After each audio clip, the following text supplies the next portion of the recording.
I currently find myself in a sandstorm far away in the Sahara Desert, one of the most isolated places on earth, where only a few people remain living, to tell you the story of what it's like trekking and living here as a nomad. And to truly live somewhat up to the stories Mohammed and his ancestors tell, we departed on a walk of over 100 kilometers, just us and our camels, and what felt of 5 days of complete silence through the harshest and most isolated place on earth. The sandstorm is crazy right now. We're gonna go through the sandstorm now. We'll see what happens. However, this story isn't just about our walk. It's also about Mohammed and his struggles as a nomad during these difficult times. Because even though it was an incredible and thrilling adventure, this isn't a simple narrative. We've been shown an insight into what life used to be here, but as you may know, the world is constantly changing. For thousands of years, people have lived in the Sahara, before even without borders. Nomads would move from country to country through the Sahara with their caravans of camels. They're called nomads because they don't live in one specific place. Instead, they roam their surrounding lands, as they rely on farming and agriculture to survive. That's why they usually move and settle nearby riverbanks or small oases in the desert. However, these past years, more and more nomads are forced to move to small towns far away as the conditions are getting worse and worse for life in the Sahara. And to experience this nomadic lifestyle ourselves, we set off on a 100-kilometer walk where we camped underneath the stars for 4 nights together with Mohammed. This is the story of life in the Sahara.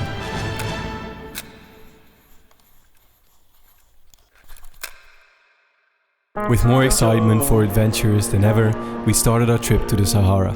So we're leaving the airport now. For this trip I invited my friend Juanma, and as he never asked me where we were heading, I just left it at Morocco. But as you can imagine, a trip to such an isolated place takes a very long time. Initially, having flown to Marrakech, we set off to firstly explore the city before departing on a 9-hour journey all the way to Mohammed. I wanted this trip to feel as authentic as possible, so we then took a bus to a local taxi station, and from there we left for a drive, taking us from Marrakech to the most eastern part of Morocco, all the way to the Sahara on the border of Algeria.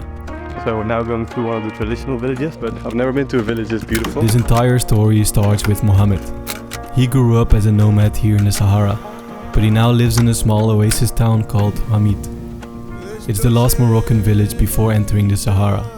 The area was historically important as the site Sidi Khalil, where trade caravans gathered, some as large as 5,000 camels, before setting off to Timbuktu and other destinations. But knowledgeable locals share the facts and stories with pride and a touch of nostalgia.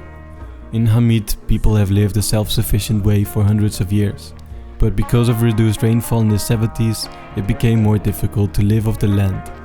And now, after many years, there remain few families living the footsteps of their ancestors. With extreme drought affecting the agriculture, people had to find other ways to survive and live sufficiently. But thanks to the high sand dunes of Gaga and its extremely fascinating history, tourists have become attracted to the area, and presently tourism is the strongest source of income. So we've made it to Hamid. From here you enter the Sahara, and then the Sahara goes all the way to the border of Algeria. But yeah, this is the start of it, and this is where Mohammed lives. There he is. Finally we are in the Sahara. Where are we? We are in Hamid village now. Through the good parts of modernization, like social media, you can connect with people from all over the world and become friends. It's actually amazing. You got an amazing camera. It's plastic but good quality. If you want to trek with Mohammed, so WhatsApp number in the description, just send them a message and you can connect with them or call with them. Keep watching the video. And what? Subscribe, Kai! Yeah, you can also subscribe if you want to, or you can unsubscribe.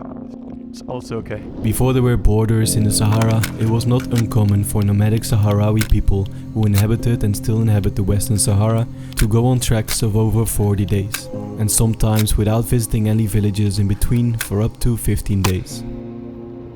So the next day we woke up early. We were about to head into the desert for 4 nights, so I wanted to make sure we fully understood what was needed for a trek like this, of over 100 kilometers. Therefore, we went into town with Mohammed to prepare everything.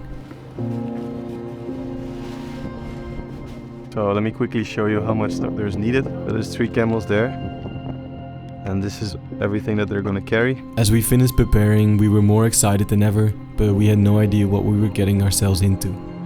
Something not uncommon in the Sahara are sandstorms, and as soon as we started our trek, we got welcomed by one of the strongest sandstorms in the area in a while.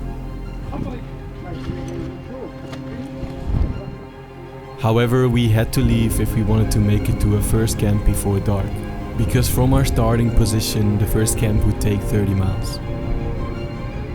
Airborne dust can form into a storm any moment, at any time of the year, and navigating through these storms can be difficult without proper knowledge of the area. However, back in the days, nomads could take weeks before visiting the next point of supply, so not losing any equipment was one of the most important things.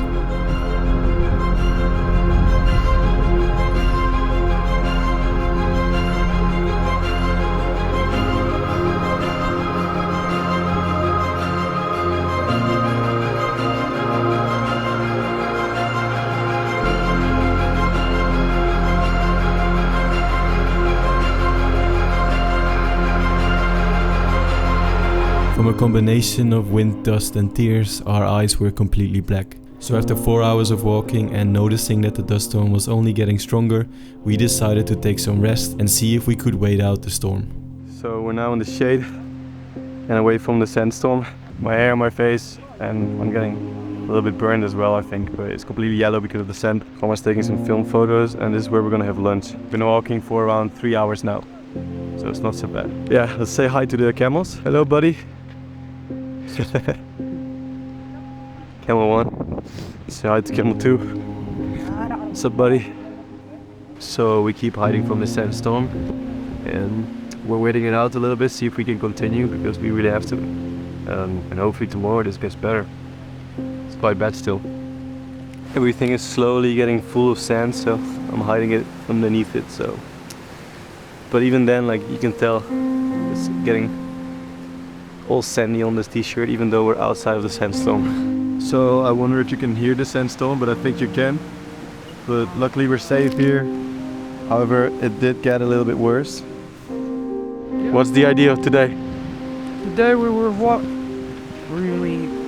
probably we won't camp in tonight because the wind is blowing and our pace will be a bit slow, and we have been blocked by the sandstorm during the afternoon. So it's kind of adventure. So all right. We'll make it. Okay. Without the sandstorm. Let's see what happens. I think the sun is setting in 2 hours or something. So let's see if we can make 10 kilometers in 2 hours. If we can. We're about to keep going. Sandstorm is crazy right now, so. After taking some time to rest and pray, we quickly realized that this sandstorm wasn't going to settle down. So we set off, in hopes to make it through our first day's trek in time for nightfall. We're gonna go through the sandstorm now, and everyone is prepared. Everything is packed.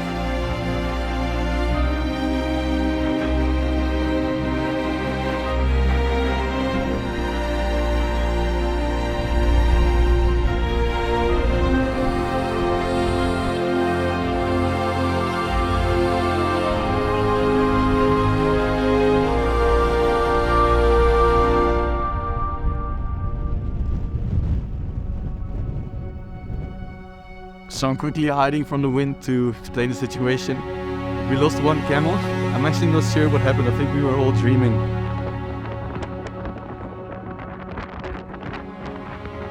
Now we are waiting for Yunus and Mohammed because they're finding the camel, the other one. That's the situation. It's getting a bit dark, so we'll see what happens.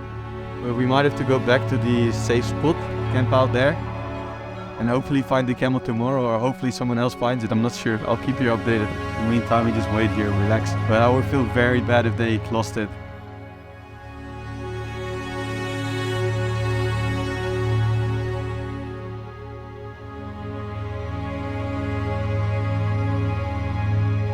Mohammed! Hey, Mohammed! Hey!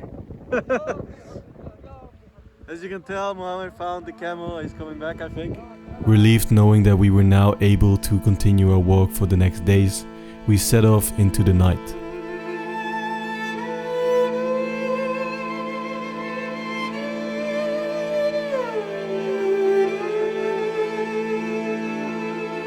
We've been been walking for another 2 or 3 hours, and now we're gonna find a campsite. So we've reached the camp spot. We wanted to go further, Mohammed said, but we lost one camel and there was a sandstorm. So hopefully tomorrow it's not as windy and we can head into the dunes. After a rough day of walking, we were finally greeted by blue skies. And today we had to walk 8 hours to make it to the first big sand dunes of Zhiyun.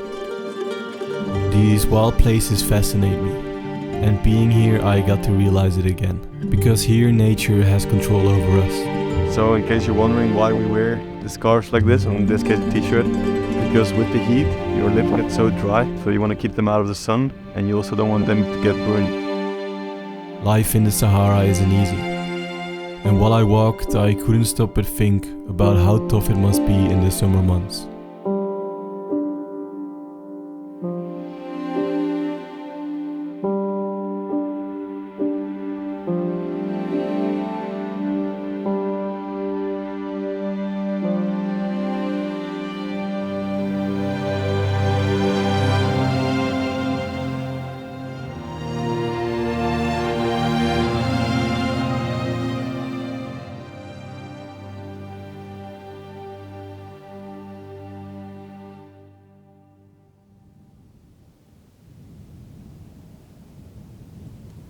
Mohammed, what's the longest journey Khaktar has done through the desert? Khaktar is 86 years old, but still walks many miles through the Sahara. He came on this journey with us, and I just couldn't believe he was still walking such long distances with his age. Eager to learn more about his life as a nomad, I started to ask some questions. Khaktar said that he once walked from Zhiyun all the way to the south of Mali, a journey that consists of over 1,000 kilometers by foot. Mohammed then asked for me how long it took him, and he answered 30 days. With many questions I went to sleep, hoping to find out more the following days. There were still 2 days left, but instead of sharing what exactly went down, I wanted to end this video by sharing what the Sahara and this adventure has taught me. It's when you actually experience another culture that your mind starts to change. You realize that besides circumstances or beliefs, we're all very similar. There's good and bad in the world. But what we often forget is that both are found everywhere. That no person is worse depending where they're from. Modern life is changing us, and I've been shown more kindness than I could have ever asked for during our time here. I've seen that we're all just trying to find our path in life. We live different lives, but we share the same jokes. We come from somewhere else, but just want to know the world.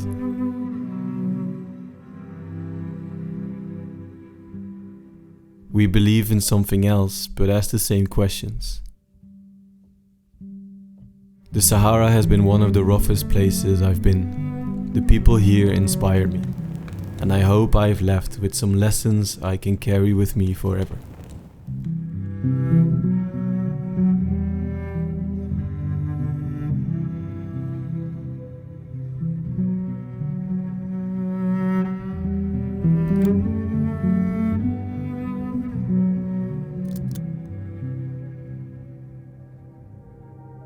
Hey, what's up? Thank you so much for watching. I know this video is a little bit long, however I want to focus more on storytelling. So please let me know in the comments if you like this format or not, because it's something I want to focus on more in the future. However, before ending this video, I quickly want to give a shout out to Milanote. Milanote helps me with the storytelling and pre-production of these videos, and it's a software that I use for planning. But instead of telling you exactly how Milanote works, you can go to the link in my description to check it out. But also you can see an exclusive look inside of my pre-production plan for my upcoming video. So if you want to see behind the scenes of how I exactly plan my next video, you can go there. So yeah, thank you so much for watching. Please let me know in the comments what you thought of this format, and I hope to see you in the next video. Peace.